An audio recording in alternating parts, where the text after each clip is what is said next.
día me di cuenta de que me habían relegado las tareas domésticas y me limitaba a estar guapa y a dar fiestas. Me gusta, però no és lo único que quiero en la vida. Allí al fons, què és el que veig? Això són xiquetes. Tenen cames, veritat?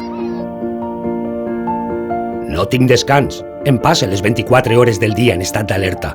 Sé que estic fet per l'acció, però somnie de passar un dia cuinant o donant-me un bany d'escuma. Les xiques també tenen peus, però per què no en fan cas? Llevamos años y años jugando con niñas y con niños. Sabemos cómo juegan y cuándo aprenden jugando. Y sabemos que es absurdo limitarles a jugar como se espera por su sexo.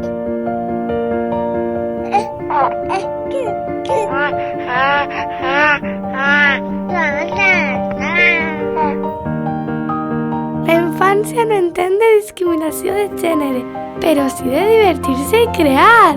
Per què no venen i me xuten? Si tenen peus, els veig. Xiques! Si nos olvidamos de las reglas que diferencian los juegos de chico y de chica, aprenderemos a jugar y a vivir en igualdad.